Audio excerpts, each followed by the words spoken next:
Le marketing se réinvente à une vitesse jamais vue. Cette année, les vidéos courtes ont envahi LinkedIn, l'intelligence artificielle a totalement redéfini notre façon de bosser, c'est à la fois excitant et inquiétant. Chaque semaine, des nouvelles stratégies émergent presque comme par magie, pendant que d'autres disparaissent aussitôt. Mais une chose reste constante, les outils marketing ont pris une place centrale dans nos routines de marketeurs, parfois au point de nous submerger. Dans cet épisode, je vais te dévoiler les tendances marketing digitales qui, pour moi, vont dominer 2025 et que je vais exploiter évidemment pour mes business, mais aussi pour ceux de mes clients. Et surtout, je vais t'expliquer pourquoi toi aussi tu devrais suivre ces tendances, parce que certaines pourraient bien changer la donne pour ton propre business.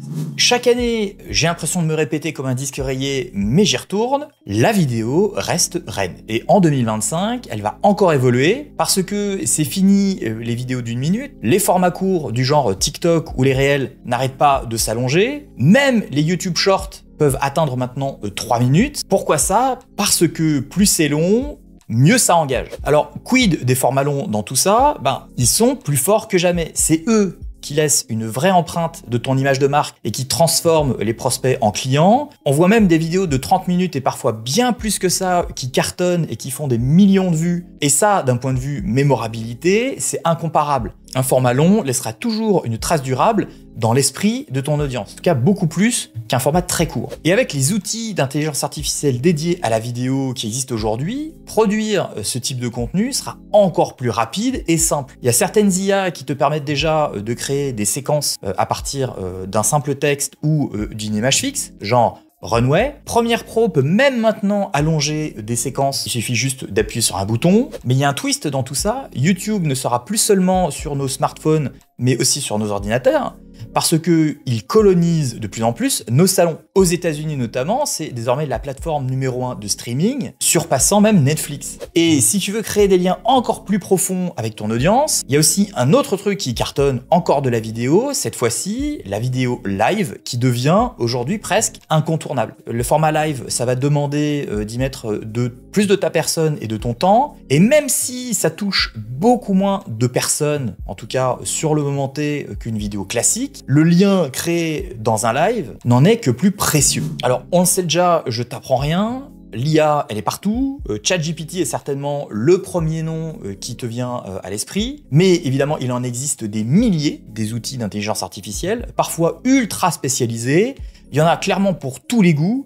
Pour augmenter sa productivité, en tout cas, il n'y a rien de mieux. Et aujourd'hui, 75% des marketeurs intègrent déjà un outil d'IA dans leur workflow. Analyse de données, recommandations, écriture de texte, génération d'images ou de vidéos. Le rôle de l'IA dans les opérations tactiques du marketing, ça, c'est déjà acté. Mais demain, son rôle sera beaucoup plus ambitieux que ça. En 2025, l'intelligence artificielle ne sera plus seulement un outil tactique, elle va devenir un véritable partenaire stratégique. Je m'explique. Imagine une IA capable de prédire des tendances du marché avec une précision inégalée, de simuler les résultats complets d'une campagne marketing avant même son lancement et d'optimiser en temps réel l'allocation de tes ressources, notamment financières. J'ai un client qui a déjà développé ce genre d'outils, notamment dans le monde de la comptabilité en ligne, et c'est un game changer pour leurs clients, mais aussi pour leur business. Aujourd'hui, c'est plus une question de savoir si tu dois intégrer l'IA dans ta stratégie marketing,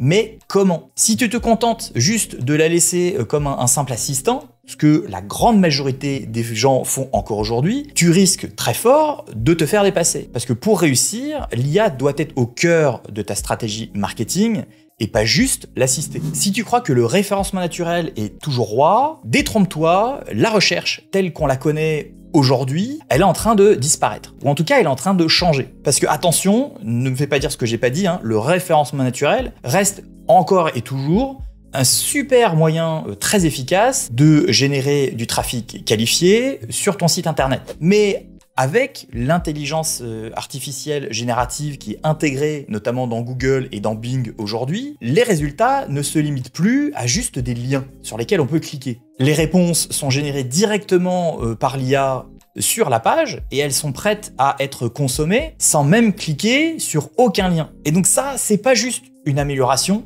c'est une réinvention complète de la manière dont on trouve des informations en ligne. Et pour les marketeurs comme toi et moi, c'est un changement fondamental. Faut pas passer à côté. Le manuel du SEO traditionnel n'est plus simplement mis à jour, il est complètement réécrit. Mais ce qu'il y a d'encore plus fascinant dans cette histoire, c'est que les IA du genre ChatGPT deviennent le nouvel outil de recherche principal de beaucoup d'entre nous. Ça transforme clairement les comportements utilisateurs et c'est un changement aussi radical que le passage du desktop au mobile. Et autant te dire que quand on est passé au mobile et au smartphone notamment, il y a énormément d'entreprises qui ont mis des années et des années avant d'optimiser leur site web pour des petits écrans. Il faut repenser le référencement naturel pour Google, mais aussi pour le GEO, nouvel acronyme, encore un, je sais, qui veut dire Generative Engine Optimization, qui en français n'a pas véritablement d'équivalent, mais je vais appeler ça le référencement artificiel face au référencement naturel.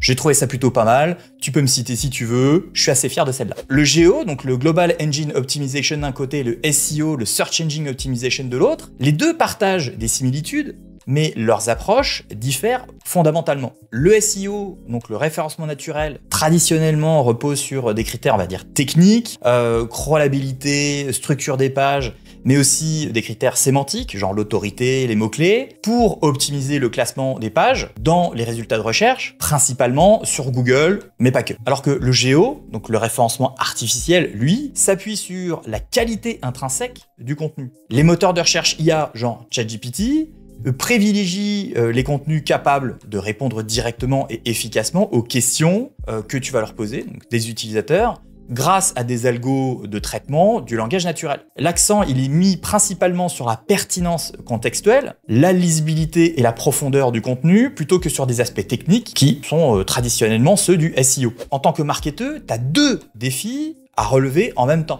Non seulement tu dois te positionner dans les résultats de recherche traditionnels du genre Google, mais aussi tu dois t'assurer que ton message de marque soit bien capturé et intégré dans les réponses générées par les intelligences artificielles. C'est plus seulement une histoire de mots-clés, il s'agit de pertinence contextuelle et de profondeur de contenu. Les deux sont complémentaires, mais principalement aujourd'hui, la pertinence et la profondeur de contenu, souvent, c'est quand même pas ça. Voilà une statistique qui va certainement te faire réfléchir. Selon Brainwatch, 76% des consommateurs utilisent les réseaux sociaux comme moteur de recherche. Et donc, aujourd'hui, pour les Gen Z, mais aussi pour les millennials, TikTok, c'est le nouveau Google. Ils y cherchent des conseils, des tutos, des produits, et ça, clairement, c'est pas un phénomène passager, c'est devenu un nouveau réflexe, c'est devenu une nouvelle norme, en tout cas chez les plus jeunes. Ça veut dire que ton contenu vidéo, organique ou sponsor, doit être pensé en conséquence, pour répondre aux recherches des utilisateurs principalement. Donc ça fait un moment qu'on fait déjà ça sur YouTube, avec des tutos, avec des avis, des reviews, etc. Mais c'est un phénomène qui se généralise en dehors de toutes les plateformes vidéo qui existent. Et même les contenus générés par les utilisateurs, qu'on appelle les UGC, donc User Generated Content, jouent un rôle clé là-dedans, parce que les avis sont toujours plus efficaces et authentiques quand ça vient de vrais utilisateurs, et pas évidemment quand ça vient de la marque elle-même. En clair, si aujourd'hui t'optimises pas tes vidéos pour TikTok, pour Instagram ou même pour LinkedIn, t'es déjà en retard. C'est un fait. Si tu fais pas de vidéos du tout, c'est encore plus vrai.